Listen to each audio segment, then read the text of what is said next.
ఈ రోజు ట్రేడ్ ఎలా చేయబోతుందో చెప్తానండి. ముందుగా ప్రీవియస్ డే అనేది ఏమైందో తెలుసుకుందాం. ప్రీవియస్ డే అనేది హ్యూజ్ గ్యాప్ డౌన్ అనేది ఓపెన్ అయిందండి. ఓపెన్ అయ్యి మార్కెట్ అనేది పైకి అనేది వెళ్ళింది. ఇక్కడ ఉన్న ఈ లెవెల్స్ ని బ్రేక్అవుట్ అనేది చేసింది. కాబట్టి ఇక్కడ చాలా మంది బయ్యర్స్ అనే వాళ్ళు వచ్చుంటారు. ఈ బయ్యర్స్ నిన్నకి మార్కెట్ అనేది కిందికి అనేది వచ్చింది. అలాగే ఇక్కడ డే లోని విధంగా బ్రేక్ డౌన్ అనేది చేసింది. బ్రేక్ డౌన్ చేయగానే ఇక్కడ చాలా మంది సెల్లర్స్ అనే వాళ్ళు వచ్చుంటారు. ఈ సెల్లర్స్ నిన్నకి మార్కెట్ అనేది పైకి అనేది వెళ్ళింది. అలాగే ఈ రెసిస్టెన్స్ కింద చాలా సేపు ఇక్కడ మార్కెట్ అనేది కన్సల్టేషన్ అనేది చేసి ఇక్కడ బ్రేక్అవుట్ అనేది ఇచ్చింది. కాబట్టి ఇక్కడ చాలా మంది బయ్యర్స్ అనే వాళ్ళు వచ్చుంటారు. అలాగే ఇక్కడ చాలా మంది సెల్లర్స్ అనే వాళ్ళు ఉన్నారు. ఈ సెల్లర్స్ కి స్టాప్ లాస్ అనేది హిట్ అయింది. ఇక్కడ చాలా మంది బయ్యర్స్ అనే వాళ్ళు ఉండొచ్చు. వీళ్ళకి మంచి ప్రాఫిట్ అనేది కనిపిస్తుంది. వీళ్ళు ఇంకా ఎగ్జిట్ అనేది కాకపోవచ్చు. ఇక్కడ మార్కెట్ అనేది ఓన్లీ ఇక్కడ న్యూస్ బేస్డ్ ట్రేడ్ అనేది జరిగిందండి నిన్న. ఎందుకంటే 30 మినిట్స్ టైం ఫ్రేమ్ లో మనకు మార్కెట్ అనేది అప్ ట్రెండ్ అనేది అయ్యి ఇక్కడ న్యూస్ వల్ల ఇక్కడ గ్యాప్ డౌన్ అనేది ఓపెన్ అయింది. కాబట్టి ఇక్కడ మనము బయింగ్ సైడ్ ట్రేడ్ అనేది తీసుకోవాలి. ఒకవేళ గ్యాప్ డౌన్ కేసులో మనము ఈ సెల్లర్ ని టార్గెట్ చేయడానికి మనం సెల్లింగ్ సైడ్ అనే ట్రేడ్ అని తీసుకుందామండి. ఒకవేళ ఫ్లాట్ ఓపెనింగ్ లో మనము బయింగ్ సైడ్ ట్రేడ్ అనేది తీసుకుందామండి. ఎందుకంటే ఇక్కడ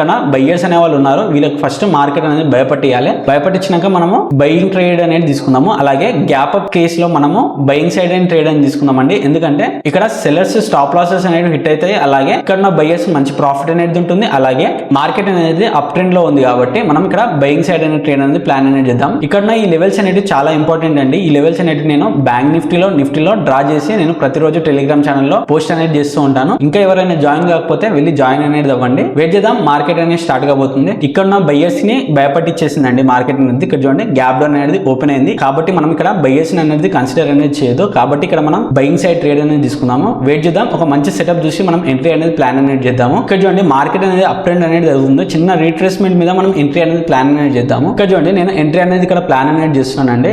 ఇక్కడ నా స్టాప్ లాస్ వచ్చేసి ఈ సపోర్ట్ కింద పెడుతున్నానండి. 3 పాయింట్స్ అనేది ఉంటుంది. అలాగే టార్గెట్ వచ్చేసి 140 పాయింట్స్ అనేది ఉంటుంది. వెయిట్ చేద్దాం. మన టార్గెట్ అనేది హిట్ అవుతుందో లేదో చూద్దాము. ఇక్కడ చూడండి మార్కెట్ అనేది ఒక ఎం ప్యాటర్న్ లాగా ఫామ్ చేసిందండి. ఫామ్ చేసి ఇక్కడికి వెళ్ళి మార్కెట్ అనేది పైకి వెళ్ళడానికి ట్రై చేస్తుంది. ఇక్కడ టార్గెట్ లేదా స్టాప్ లాస్ అనేది తీసుకుందామండి మనం. ఇక్కడ చూడండి మన స్టాప్ లాస్ అనేది హిట్ అయిందండి. ఇక్కడ మార్కెట్ అనేది పైకి అనేది వెళ్ళాలి. కానీ ఇక్కడ డైరెక్షన్ అనేది మళ్ళీ చేంజ్ అనేది చేస్తుంది మార్కెట్. ఒక్కటి గుర్తుపెట్టుకోండి, ఏ స్ట్రాటజీలో అయినా సరే మనకు లాసెస్ అనేవి ఉంటాయండి ఖచ్చితంగా. ఆ లాసెస్ అనేవి ఎప్పుడైతే మనం బేర్ చేస్తామో అప్పుడే మనం ప్రాపర్ గా చేయగలుగుతాము. ఇలాంటి చార్ట్ ట్రేడింగ్ కాన్సెప్ట్స్ గురించి లైక్ చేసి సబ్స్క్రైబ్ చేయండి.